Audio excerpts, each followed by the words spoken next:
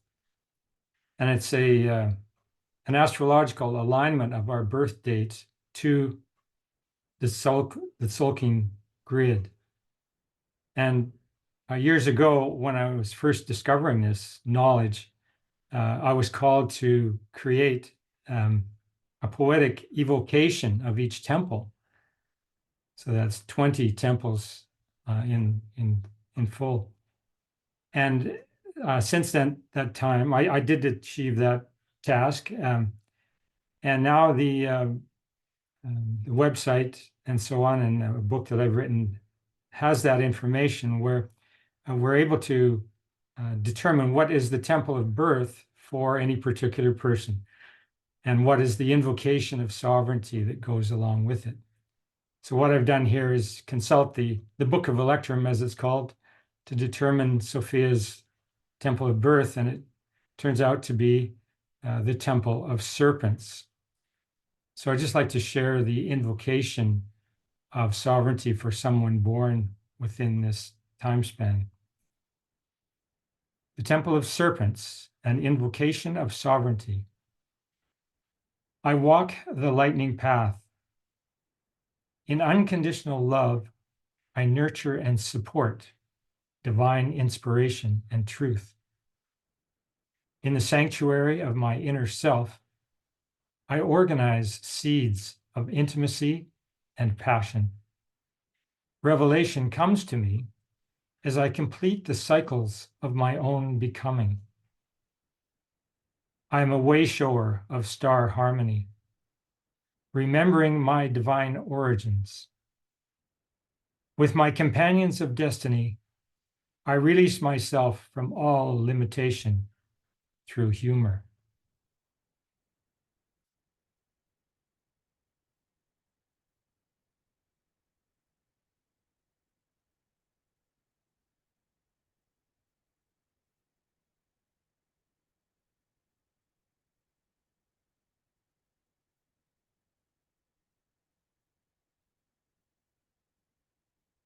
So there you go.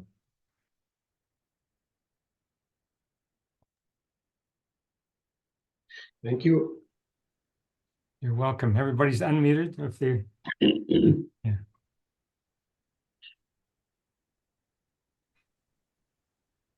Yeah, she was a play buddy. And she loved to present.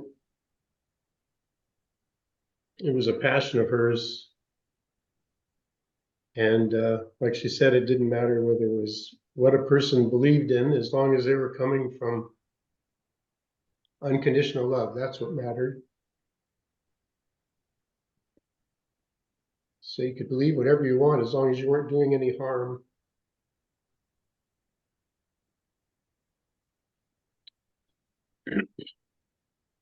And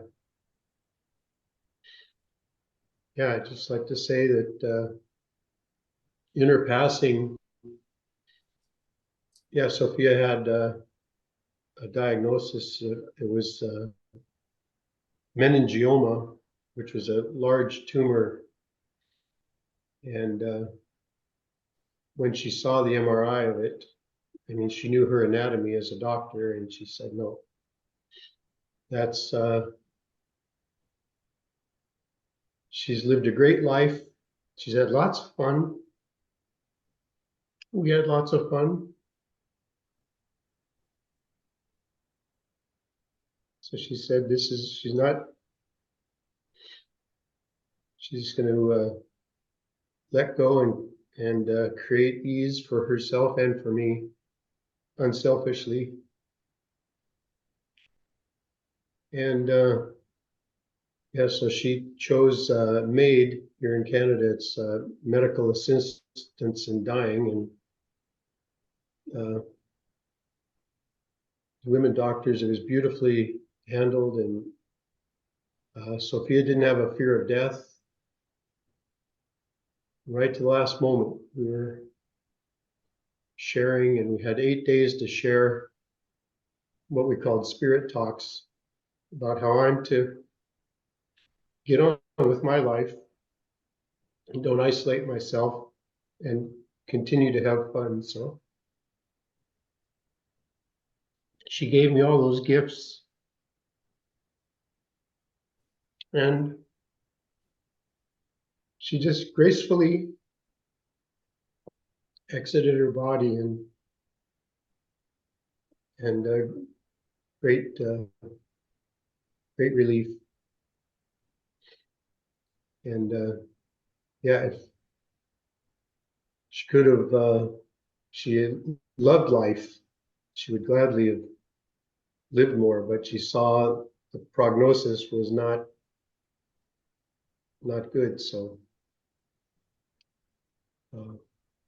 she made a conscious choice, which is a beautiful thing.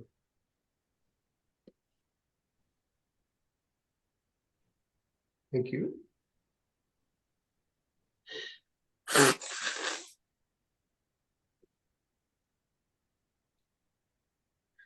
Hi, Steve. Hello. Nice to meet you. I'm Maria Baker. You were a coach. Hi, yeah. Philip's partner. Yes. Thank you so much for unselfishly doing that for my husband too. You and Sophia are a lot alike. I'm so glad I could meet you. And if she changed all our lives so much, I can only imagine the depth of change that she had on your life. And I'm sad to I'll be missing her, and I'm sure that you will too. And I'll think of you and the glyph with the yin and yang, the Mayan beautiful symbol, that all that love is going to be there for you in your sorrow too. They're both there at the same time. And thank you for being here today. Takes a lot of courage and strength. So thank you for being here. I really love seeing you. And I love Sophia's voice too. Thank you for Me organizing this. too. Yeah. Thanks for letting me talk. Thank you.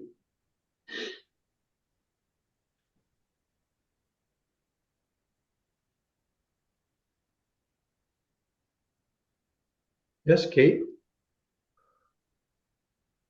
Mute. I I thank Dwayne for showing the picture of the harmonic convergence.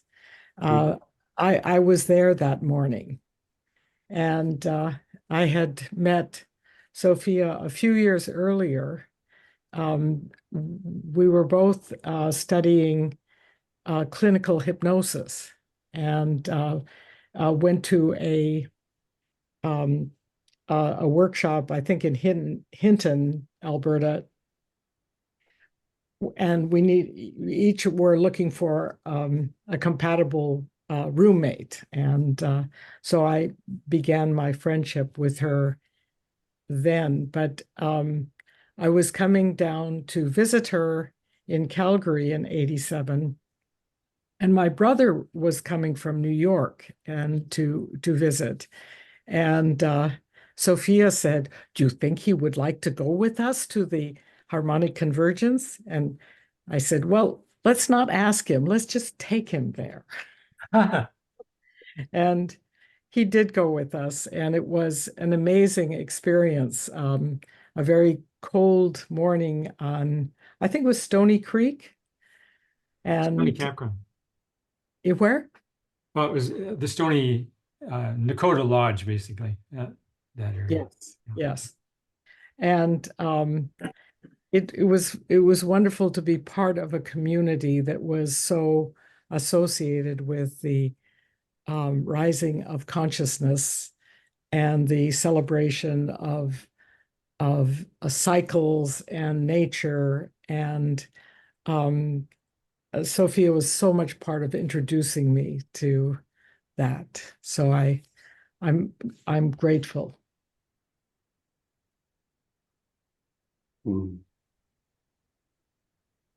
Thank you, Kate.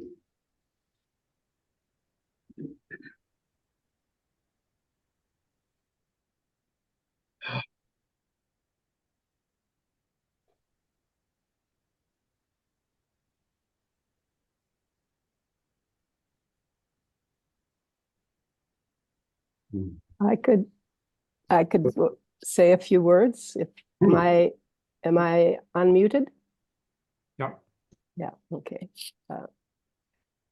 Yeah, Steve.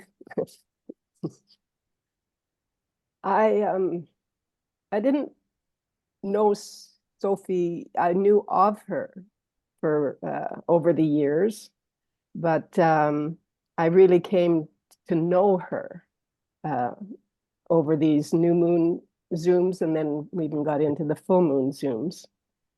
And so that's how I really got to know her. And I just felt it seemed to me so significant here, a lot of significance in all of this. But we're just going into another new moon today, but we were in the temple of Ben, the temple of Skywalkers. And with her, it's interesting, her presentation there, like how she started or brought forward the Skywalkers and then the image that Dwayne expanded on and stuff. But what I did, or what I was drawn to with her, her kind of leaving us in the physical here. And so I was drawn to, and I'd like to read just a little portion here that really, from the Temple of the Skywalkers, which was the energy or the temple, the moon that she chose to leave her body. And this was, I'll just read a little portion here that's really, your growth edges hold the greatest magic. In the process of exploring these edges, you develop understanding and compassion for others who, like you, are using this earth experience for their growth and evolution. Explore, expand, remember your wings.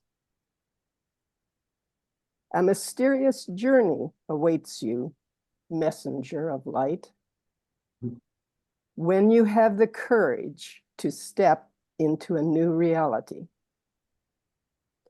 You have embarked on a quest of balance. What do you experience at the thought of moving into the unknown with no guarantees?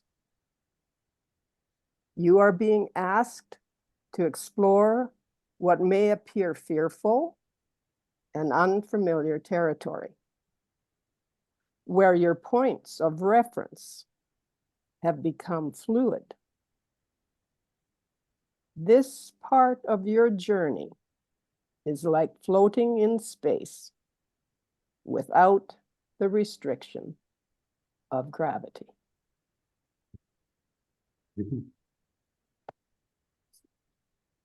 Thank you.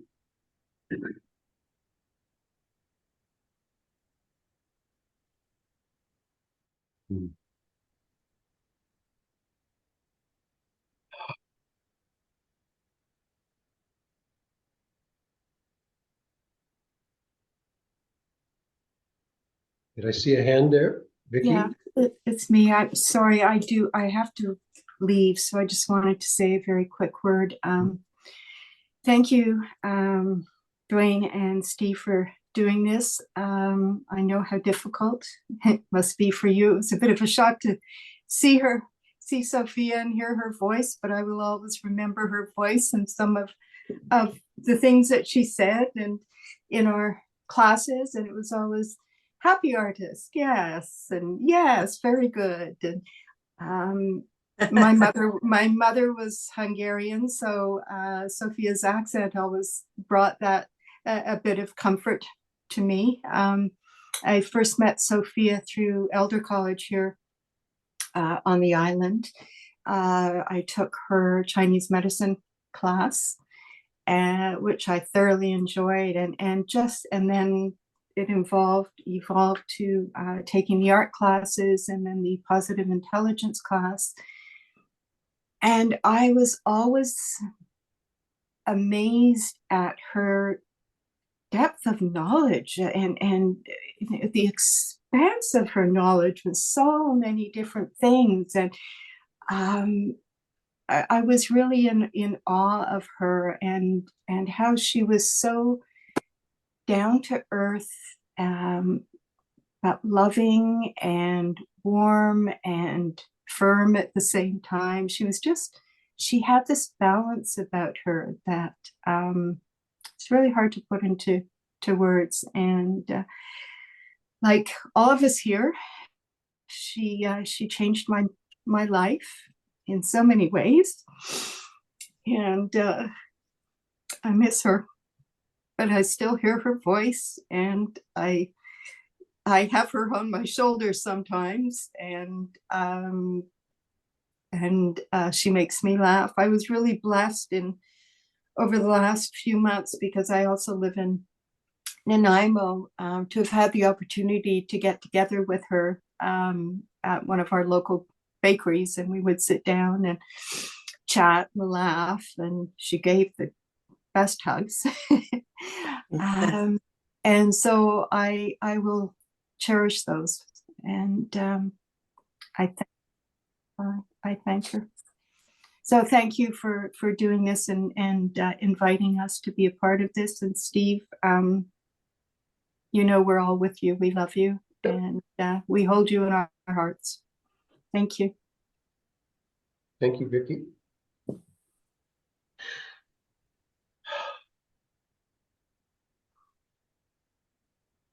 Can I go? Yeah, who's next? It's me, Steve Srijana. Dana? I met Sophia, I think in 2010, 2011, after a 10-day sit in Kaufman, Texas. And I was just drawn to her the first time. I noticed her, but then the next year when I went and she was there, and I went up to her and started a conversation. It reminds me of what Goenkaji talks about, like when a lot of people came to sit in India, he recognized the people, perhaps people he might have met in the past lives. I feel like that was what happened with Sophia. It was just like a magnet, like, sort of drawn to her. And I just feel so grateful to have met her, to have had her and you, Steve, in our lives. We spent many hours laughing in Austin, Texas, in Houston. And after you moved to Canada, I just am just so honored to have known her. In Vipassana, Goenkaji talks about how we sit to learn to live a life of compassion, but also we sit to learn how to let go of this body. And Sophia, to me, sort of really personified the art of living and also the art of dying. Yeah. And I appreciate all of you here today in sort of remembrance of her courage, her compassion, her love. I'm going to go sit. I have to leave in an hour to go sit for a 9-day Satipatthana sit, and I'm just going to hold her and send her a lot of metta wherever she is. And Steve, you can't get rid of us. We'll be in your life. I look forward to sharing a lot more laughters with you. Thank you, Srijana.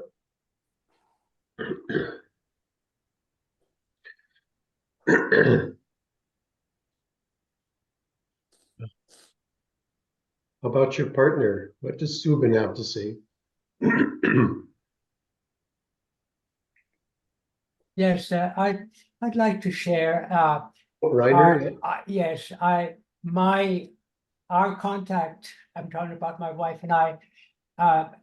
Got to know Sophia in the 1980s. when she was very much involved in personal best at that time. And so that we became very good friends at that time already, and got a bit more involved in personal best, which was already a sort of enhancement of your life, you might say. Now, particularly now in the last few years, I also enrolled in one of Sophia's courses. And, she has been my medical coach for the last 2 years. And it's been wonderful. We got together on Zoom every 6 weeks or so. And she's really helped me to improve my my health, and I feel all the better for it.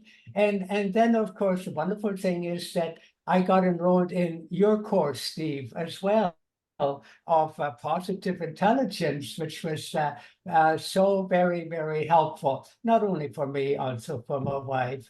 And also, just one last thing, just maybe 2 or 3 weeks before Sophia passed away, Sophia and my wife Amy and I had a wonderful Zoom meeting, and that I'm so glad that we had that it's sort of almost a conclusion for us.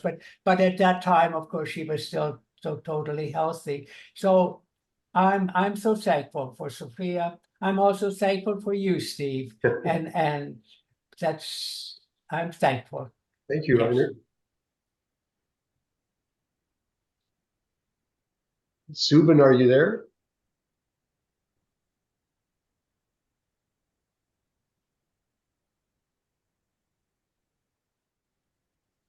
Oops, you're muted. Subin's on mute. Hi, Steve. Hello. Hi, Uncle Steve. Oh, hi, Sandra. How are you doing? Well, I'm enjoying all this love going around here. Good, good. Well, I've been thinking about you. Mhm. You've been posting some beautiful pictures. Thank you.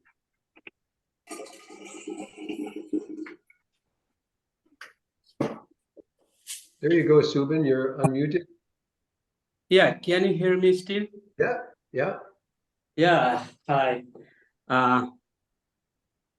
My memories about Sophia is pretty much similar to Srijana, because we met at the same time about a decade ago at Kaufman Vipassana course.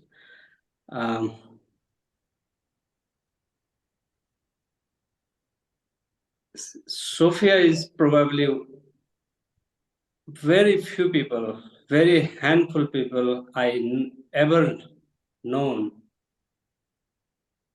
who has lived life in entirety that she believed in. Whatever she believed in, she lived away. And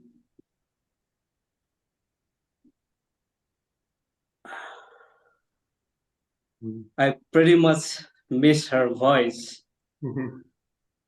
her accent, her laughter. Yeah, that's very precious to me. And with you and Sophia, both Srijana and I have very wonderful memories, wonderful memories. I love you both. Thank you, Steve. Thank you, Subin.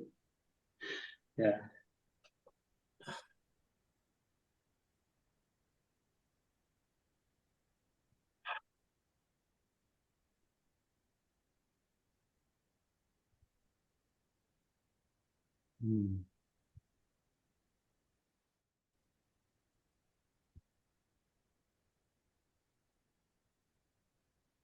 Steve, Yes. hi, it's Val. Hi, Val. So nice to see you. I've been thinking about you a lot. Sophia was my friend, my teacher, my health coach, my healer. She's an amazing woman, and I loved her so, so much. It's perfect. The presentation there at the end, I'm not sure what it was called again, but the Temple of Serpents, that's so perfect. So perfect. We love to giggle together. I could talk about anything with Sophia. And she gave and gave and gave. She gave so much to so many people. She was always there for me. And she taught me so much. And I know she was doing it to countless other people. That she's such a gift. Yes, such a gift. And I'm going to miss her. But I'm so glad to have known her.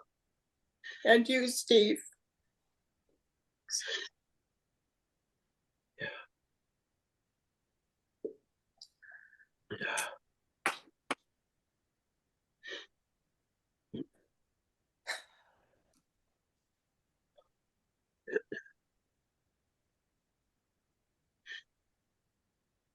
Thank you, Val. Hi, Steve. I'm Penny. Hi, Penny. I want to tell you that Sophia is a wonderful person. You already know that, I'm sure you do. But she gave so much to others. She was so loving and giving. And I'm so sorry. But I want to say that she'll always be remembered by a lot of people. A lot of people. I was in her art courses online with the sacred geometry, and she gave me something. I used to draw stick figures, and she gave me something that she let me have an art that I could do. And I was so thankful to her. But for other things too, she's just so patient with us.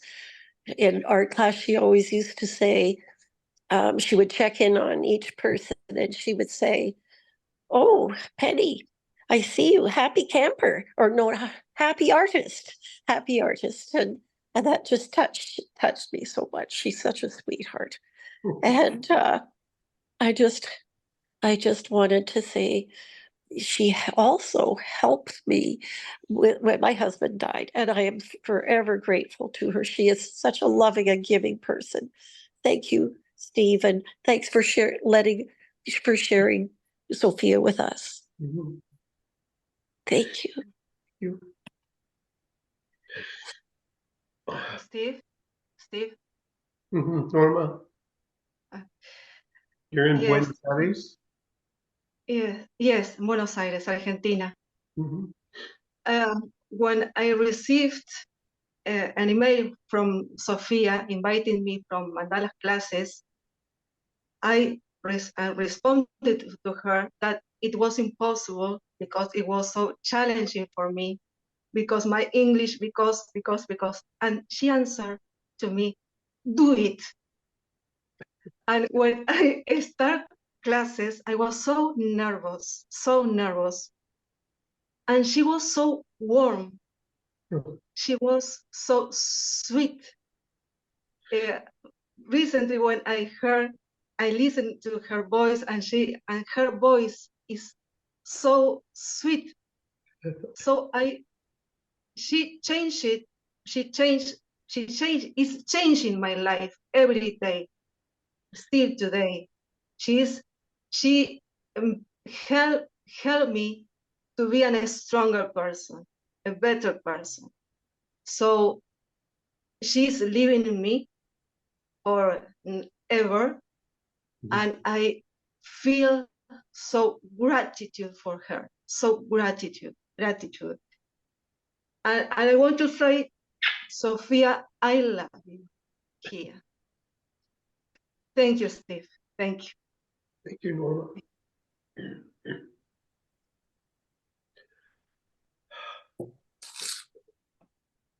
Hi, Steve and Dwayne. Linda here. Hi, Linda. Hi. I'm going to try not to get too emotional. It's brought up a lot of my grief for Ken passing. I thought I was handling everything so well. And then all of a sudden it's bubbled up.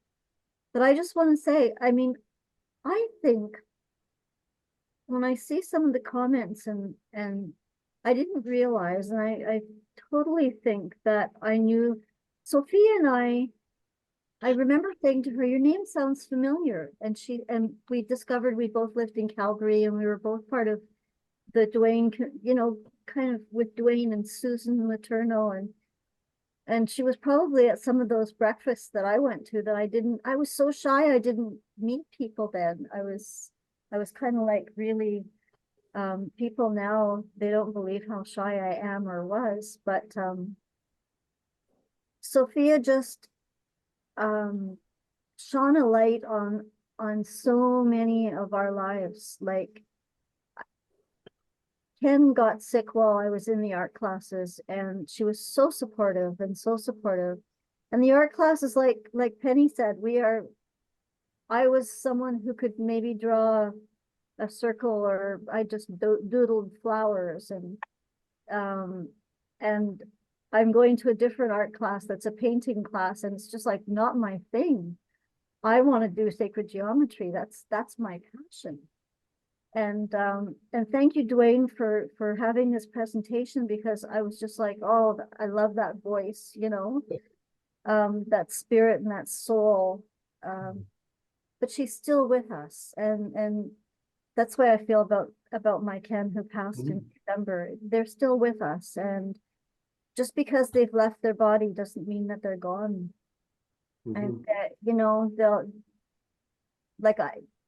this morning I was doing angel cards, and as I picked up my little box, and some of you know my box has about 3 sets of angel cards, they all spilt all over the floor again. And I know that's him because his picture is right there. And I was like, not funny. Now I have to pick them all up. So, but they're still here, and they want us to know that.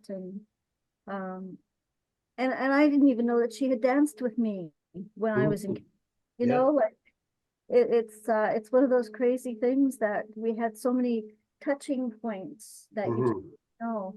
But the last 3 years have been just magic, knowing her so much better, and being her support and her being my support.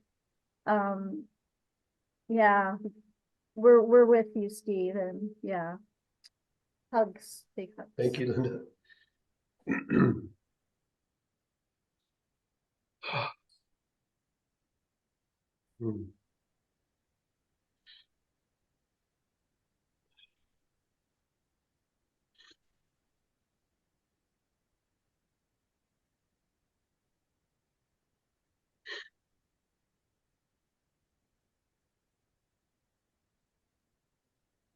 Steve.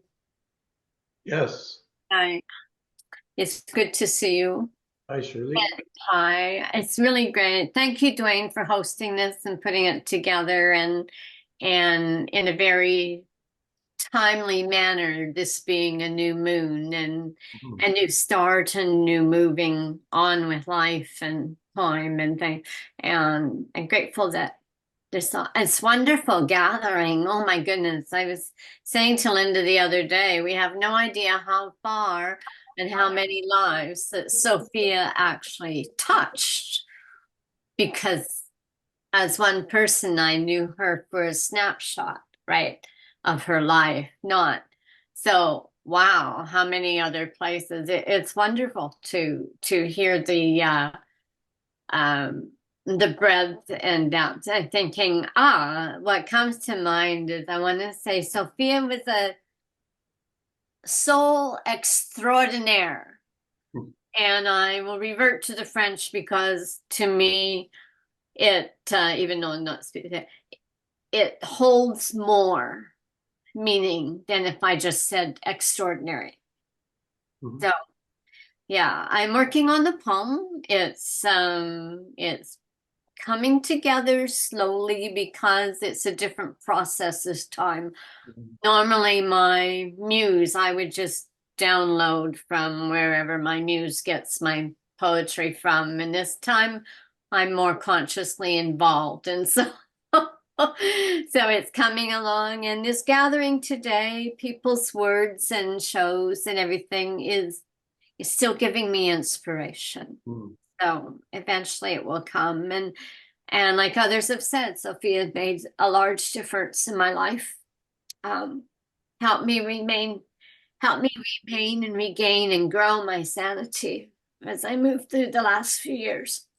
And for you as well, please know that all this energy is here around you as well, because you were both together and you were always supportive. You were truly a team, like two parts of the same soul, like yin and yang. So thank you. Yeah. Rascal says thank you too. Yeah, that was our song, The One by Elton John. So I was able to sing it to her the moment she was going to sleep. And it has the line that when stars collide, like you and I, no shadows block the sun. Mhm. That was just so true. Every day.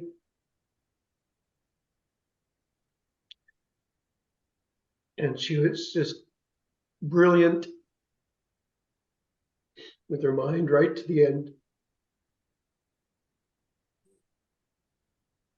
And she just really, when she got enthusiastic about something, she really shined.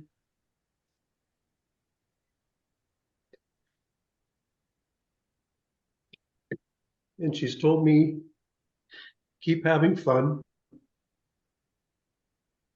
and don't isolate myself. So she gave me a few things to look after. She will always be with you. Yeah. Yeah. I believe that it's,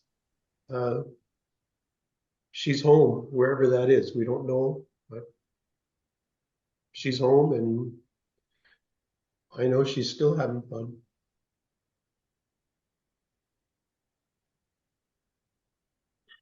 Hi, Kinsley.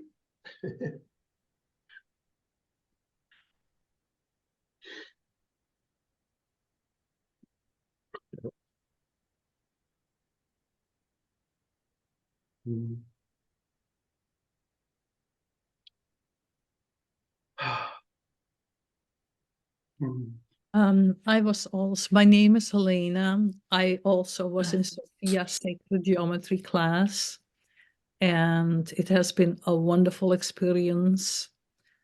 Just the premise in the class being no criticism, positivity, support, and patience, that she just embodied so many wonderful qualities, and that she just also brought out in the class. So I've learned a lot from her in that respect. And in addition to, learning more about drawing and enjoying, and I'm still drawing, even though the classes have stopped. I'm still picking up my pencil from time to time, so I'm grateful for that. So she has been really an inspiration, a role model. Most of all, I'd say for me, she has been a role model. And the other day, there are some people from she also invited me to the positive intelligence, and how she put the people together at one time has been really interesting, and also shows a lot of understanding and insight in human nature. I think wonderful combination. So I'm so grateful that I came into her life, and that she came into my life. And for you, Steve, she talked about you, of course, from time to time. So it's really nice to see you. And yeah, that's it. Thank you, Helena.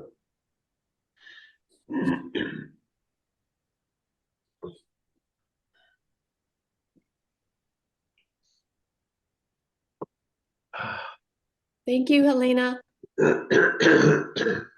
Said she was a role model and inspiration, and I just, to all of us, my uncle died, and I'm trying to get his siblings to share with me how they want to celebrate his life on the West Coast.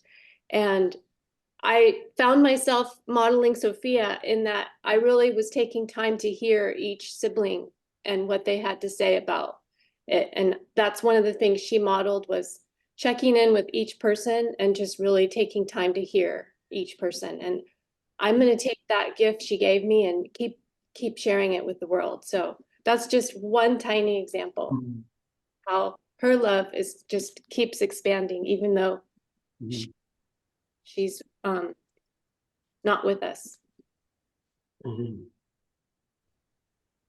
Thank you. Yeah, she loved the gift of listening. Truly listening.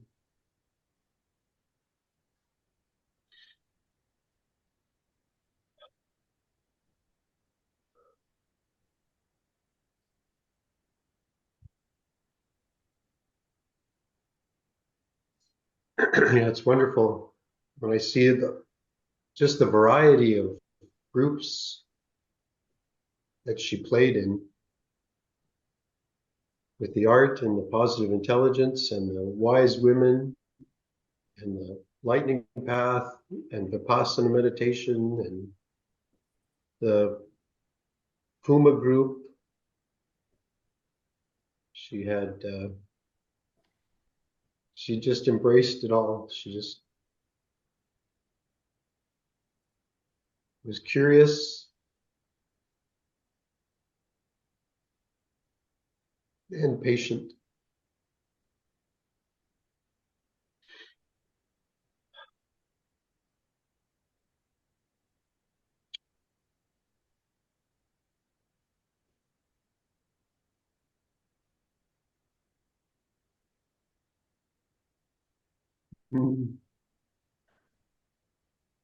Hey, Steve.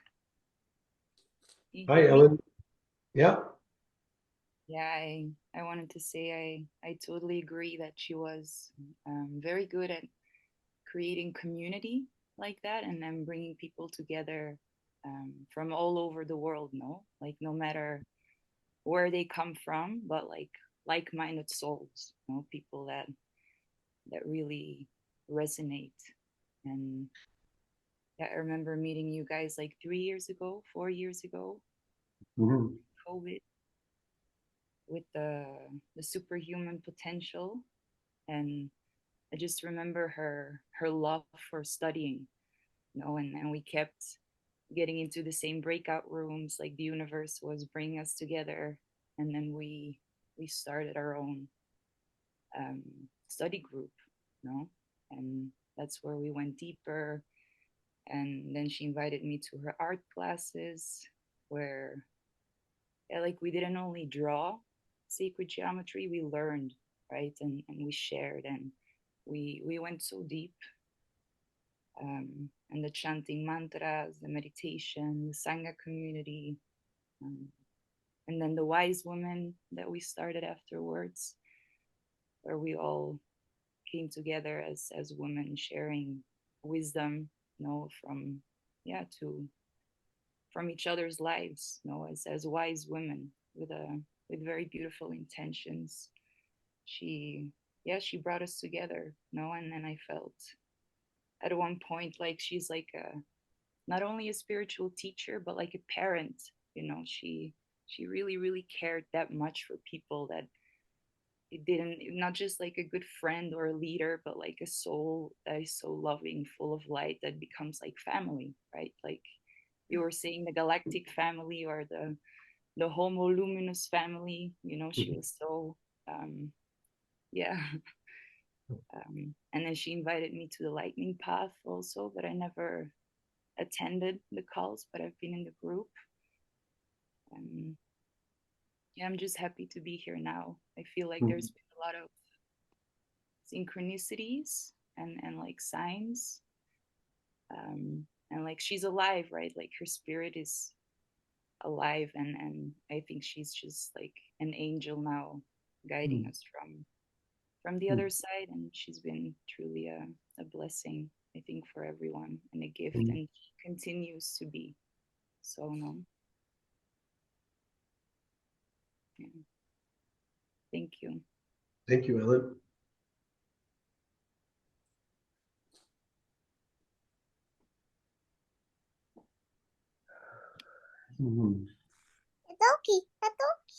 Hi. Hi, I just wanted to say I'm Sophia was my stepmom, and this is her granddaughter.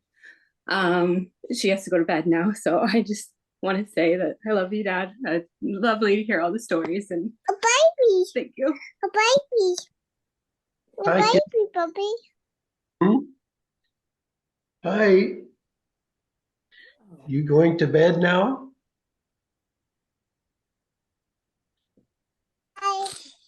Hi. Good night. Say good night to fish. Good night. Say good night to fish. Bye-bye, fish. Bye. Thank you. I love you. Bye. Bye. So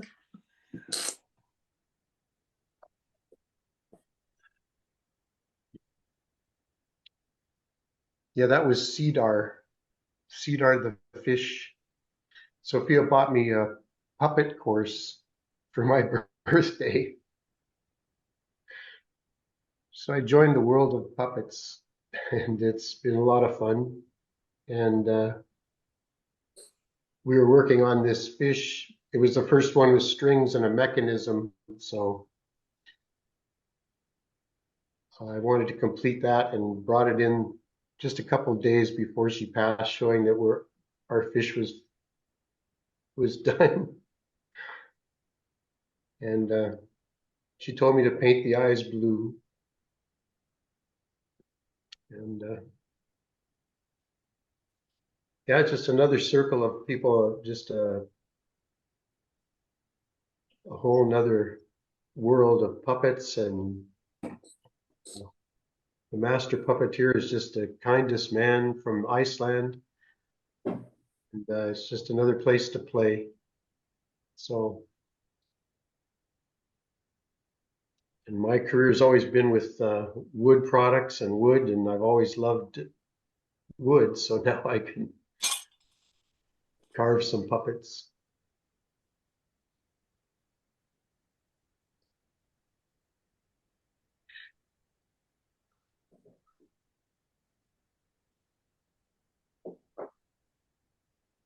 I like that, Steve. Another place to play. Yeah. Yeah.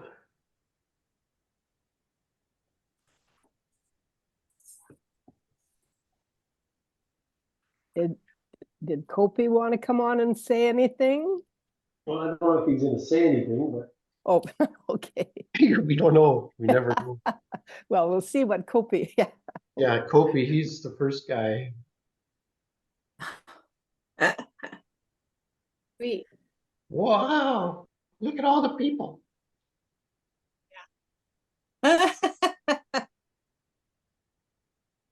Awesome. Yeah, so Kopi's made from he's got the name Kopi because he was made with a coping saw. Okay. He's made by hand. There's no electric. He's made out of wood. Wow. It's beautiful. Love him. Yeah. And he travels with you, right? He's made a lot of friends Yeah, already. he's a buddy puppet. He's called a buddy puppet. And yeah, I took him to the waiting room of the chiropractor when Sophia was seeing a chiropractor. And I just had Kopi on my knee in the waiting room. And a mother and two young daughters, like they were 11 and 9, they came in and you could just see their eyes just open up in awe. Mm-hmm. And this connection with Kopi in a waiting room of all places, which is usually pretty boring. But Kopi had a way of brightening their day. And that was his first outing. And so now he's a good companion to take to waiting rooms and start conversations. Do something a little different. Right, Kopi? I love him. Sweet. Are you a ventriculist? That's what the lady asked. She was just coming in the door, and that was the first thing she said. Are you a ventriloquist? And I said, no, Kopi's just finding his voice. But it's opened up the whole world of, it's a whole different form of theater, and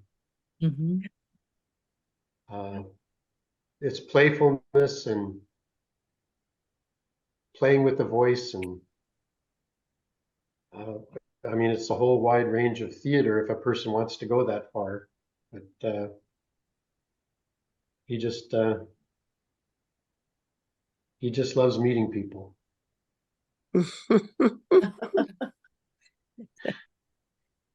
Aw. Hi. Well, he has a playmate too, does he not, Steve? Or he's got a mate or a buddy. Oh, there's yeah, I've got. I forget the name. Well, that's Franklin. And Franklin is what a hummingbird used to land in my mom and dad's backyard on a branch. And my sister remembers that. My dad used to say when the hummingbird would arrive, he said, "Oh, there's Franklin." And that was one of my mom's old boyfriends. Is coming to say hi. So he would tease her about Franklin's back. Aww. Very sweet. But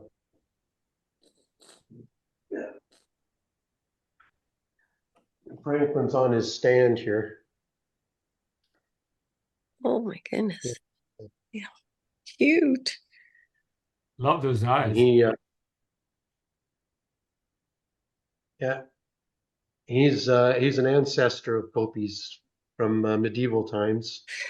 And I'm thinking of him walking out of a book, just walking out of a book, and Kopi asking what kind of tools did you use back then to make the world better? And Franklin would say that, well, you have a lot more tools nowadays. You just need to use them wisely. And actually, it's not so much about the tools, but about the values. The values are the same, the good values to use moving forward. So that's what Franklin has to say to Kopi and how to make the world a better place. I love it. Wow. I wanted to carve his outfits wood. Wow. Carve everything. And then he's got his medieval boots. So That's Franklin. Kind of in memory of my dad too.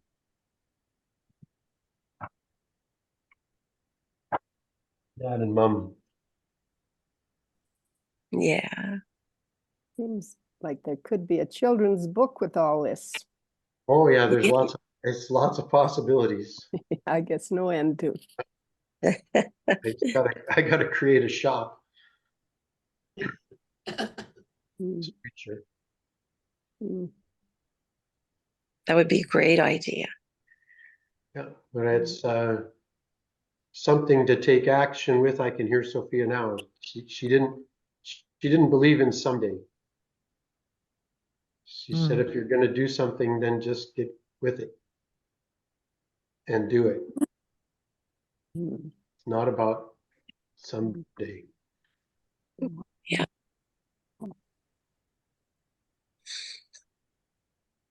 Steve, I'm going to have to leave, but I wanted to just share a little anecdote about Sophia.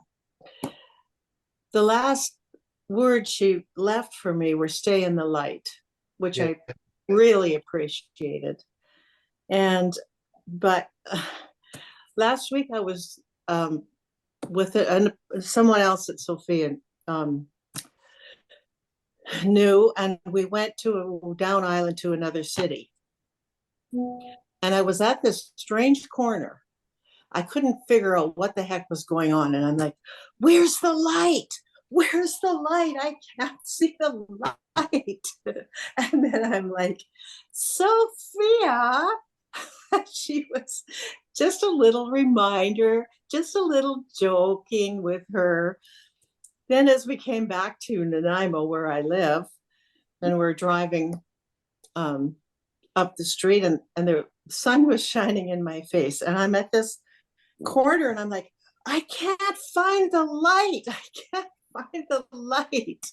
And it was just so fitting and so Sophia to be there with her little reminders, you know. So I just wanted to share that, and I know she'll always be with us all. I loved her dearly. I loved her a lot, and I'm going to miss her, but I'm so happy that she got to leave on her terms. And I'm happy that I knew her. Yeah, that's our mantra. Stay in the light. Yeah, I know. We talked about that stuff. I'll miss our talks, but we'll still have them. We'll still have them. Bye, everyone. Thank you, Val. Thank you.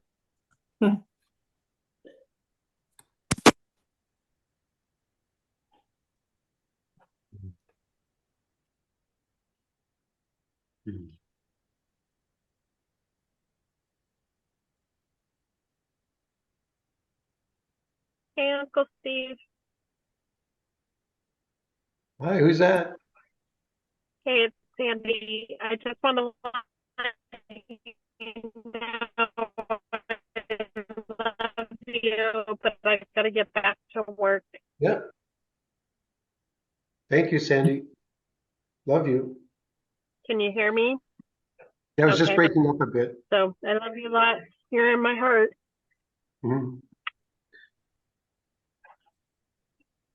Okay. Love you.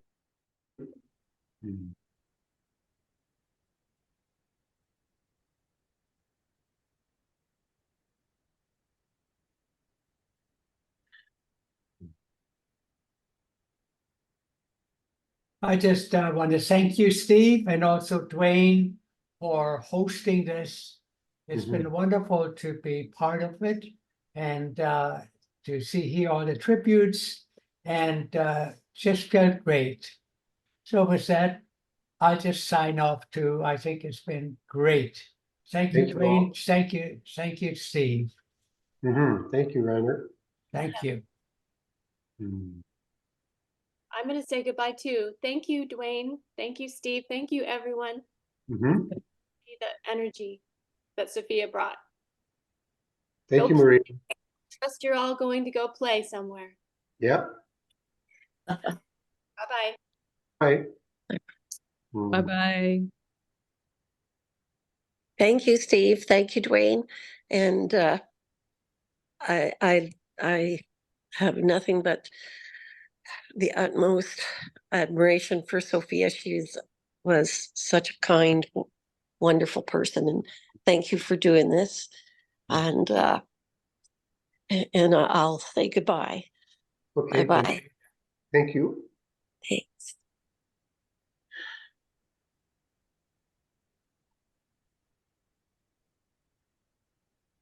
Yeah. Beautiful.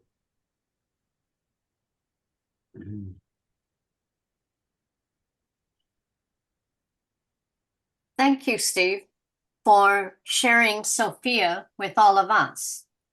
Grateful for your willingness to share and support her in all she did. So she touched all our lives, and as did you through and with her. So thank you. Thank you so much. Thank you, Shirley.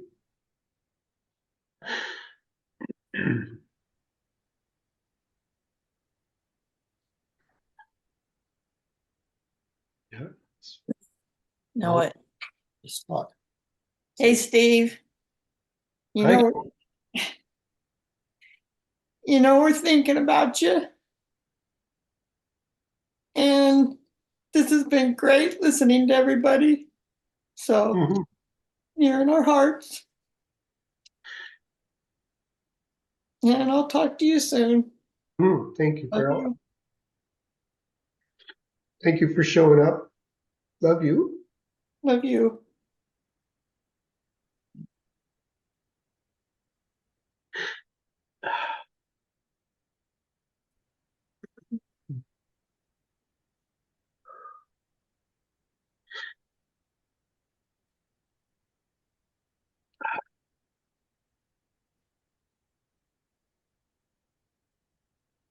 How are we for time, Dwayne? What do we have there? We've got 20 minutes if we go by the regular standard, but Thank you, Freya.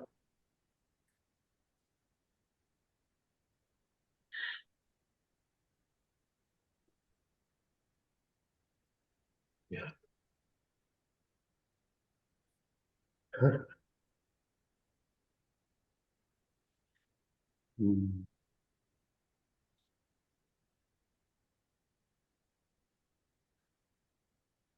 Hi, Steve. Hi, Teresa. Hi. I've been listening. Hi. I've been listening to everybody's tributes to Sophia as I've been planting in my garden. It's the first nice day it's my first day off that I've had in a long time. I just want to say that I want to wish you the best letting go grieving period that is possible. And I know that you'll probably do that well. I'm hoping for you. I had tons of fun with you and Sophia when we were in Henderson in Las Vegas and in the desert there. It was really great. And Sophia was so full of life, and she wanted to do everything. And she truly was one of a kind. And the two of you together was amazing. It was we had such good times at the Kelly Toby workshops. That's where I met Sophia and you. And so yeah, that's what I want to say. Send my love. Thank you, Teresa. It's good to You're see welcome. Yeah, good to see you too.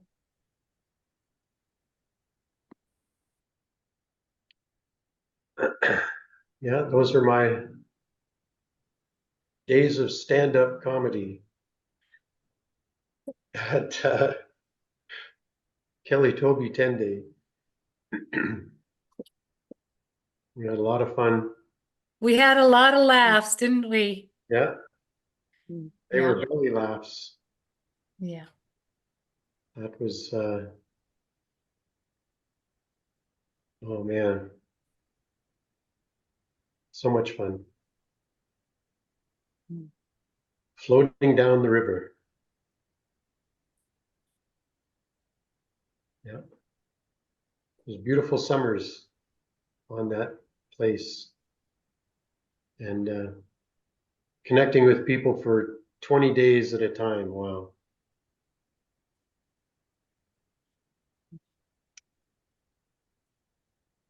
I remember the one course we got there and the cook showed up and he showed up with like 3 boxes of eggplant.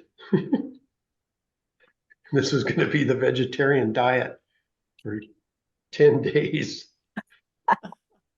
And the first meal was horrible. And Kelly sent him to go buy some new food. And the guy never came back. So we all got together. We said, that's okay. At least we can make what we want. So we went shopping and then we just decided who's going to cook breakfast, who's going to cook lunch, and who's going to look after dinner. And it worked out very well. And we just come from cooking for 200 people at a Vipassana meditation center before we arrived to the 10-day. So we were used to being in the kitchen. We said, that's okay. We'll look after it. And it was a lot of fun.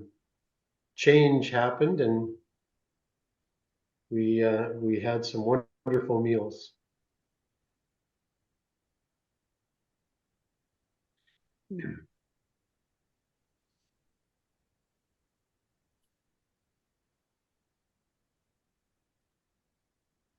And I've learned something new about you, Steve, stand-up comedy. Well, that was always a kind of a dream. And I was in a course and the first time the idea was to do something that you always wanted to do and had never done. So I said, well, I'm going to do stand-up. So this was a Friday night and we had to do it by Sunday afternoon and report back to the class. So I said, oh, let's see. I know a friend, she owns a pub. So I'll ask her if I can do stand-up on Saturday in her pub. She said, well, that would be great, but it's game 7 of the Stanley Cup finals. And I don't think they would appreciate you doing stand-up. Says, you know, I'm going to a birthday party on Saturday night, and maybe you could do it there. And she said, I have a microphone and a speaker, and I'll just take it there. And she said, you just need to know that it's a birthday party of lesbians. So I said, that doesn't matter. So I learned a bunch of lesbian jokes, and they welcomed me into the house. It was just amazing. It was a house where you walk in and the kitchen is upstairs. You go upstairs and there's a railing. So it was like there were people up in the kitchen in the balcony and then people down below. And it's like I'm on this stage. And yeah, I did 15 minutes of lesbian jokes and they were just cracking up and I had to have a witness, and they went back to the course with me and said, yeah, he did it. So that was my first stint. And then with Kelly, we had Saturday night on the final weekend of the retreat. And I just played Steve Stern, the deadpan, judgmental jerk, actually, going, what did I come to this course for? And all this, and people were just rolling, and I had to keep a neutral face and not laugh. So it was a lot of fun. So that was my. Wow. was my stand-up career. It was good fun. And the two opposites, you were able to go from the, you know, the hilarious, funny, yourself animated to deadpan serious. Yeah. Well done. I was victimized by being in this course. It was a lot of fun. And Sophia was right there with me doing her thing too. So it's a lot of fun together. We did personal growth together and had a lot of fun in it. And actually that's where we met, was in facilitator development, and was actually to learn to facilitate our own lives. And the first seminar we did was change the new adventure. So how fitting is that? Here's some more change for you, Steve. Enjoy the new adventure.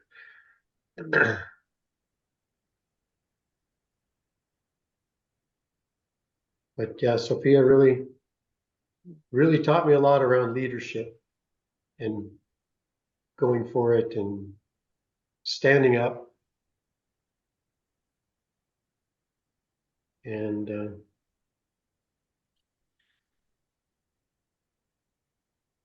yeah. And I really appreciated being in her the day after Sophia's death, being in her.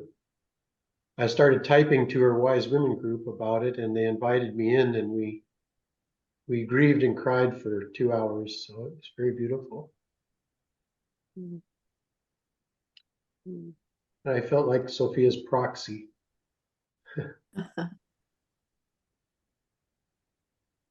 And that was very, very good. And all the sharing, all the tears has been wonderful. And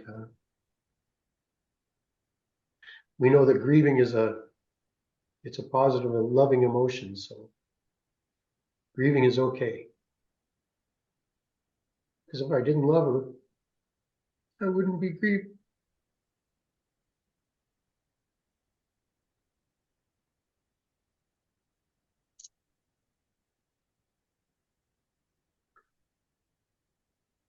And it's okay.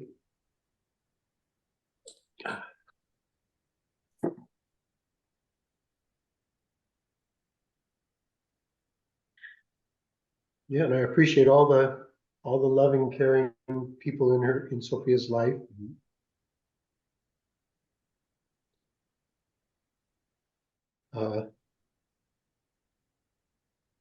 Yeah, I learned public speaking.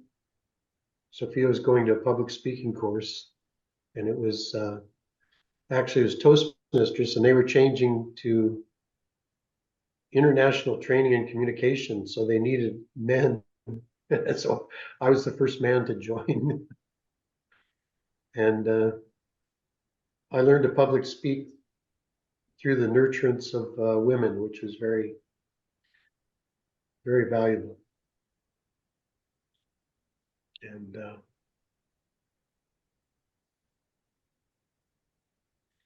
another thing about Sophia, she didn't have a competitive bone in her body. She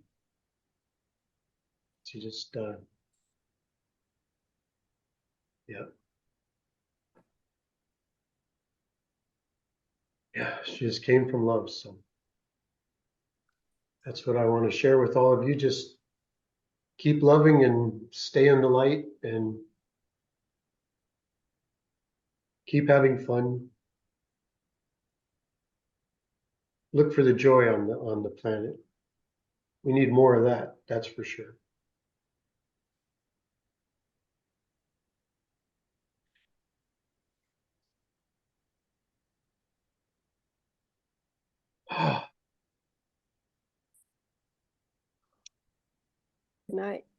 Can I ask Dwayne, I'd like to hear the prayer of sovereignty again, like Sophia's prayer of sovereignty. Is that a possibility for you to read that? Or is it too late? It's okay. It really just seemed. I can do that, but that would just be, I mean, just, we're not anyway, I just wanted to inject that before we all disappear sometime.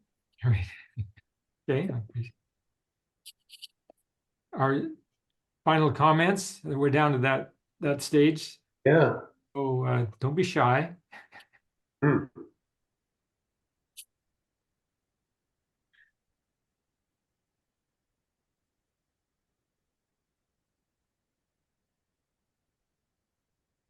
Yeah. Now is the opportunity.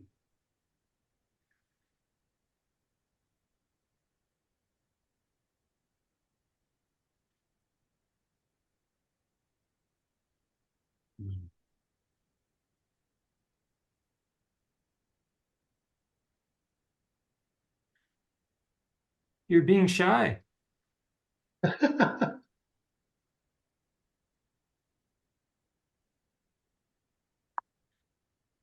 And that's okay too. Yeah.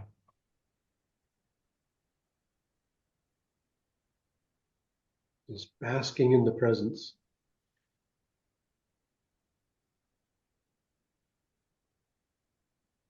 Well, we all know Sophia a little better now, having shared so much. And so maybe if I do read the invocation, there'll be some new understandings come as a result here. Temple of Serpents, an invocation of sovereignty. I walk the lightning path in unconditional love. I nurture and support divine inspiration and truth. In the sanctuary of my inner self, I organize seeds of intimacy and passion. Revelation comes to me as I complete the cycles of my own becoming. I'm a wayshore of star harmony. Remembering my divine origins. I'm a wayshore of star harmony, remembering my divine origins. With my companions of destiny, I release myself from all limitation through humor. Yeah. Sophia. The wise. Yeah, that's amazing that ends with through humor. Because my temple is the temple of monkeys, artists, and tricksters. And how fitting is that to join together in humor? Perfect. Yeah. Yeah. So perfect. So perfect.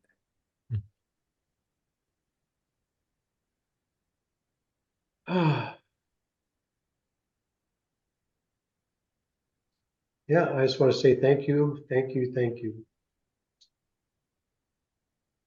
And wonderful to hear, wonderful to share, and to hear Sophia's voice, and we always have that. And my favorite word of Sophia's for her to say was strawberry.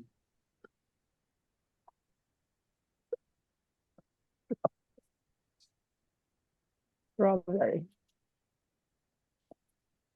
Now here's to you, Sophia. Strawberry. And you know, of all the mudras that we have shared, I think the one that was her favorite was the one for your temple, Steve. Yeah, So I maybe guess those of us in the know could start things off and do a farewell mudra goodbye here. the mudra for the monkeys, artists, and tricksters is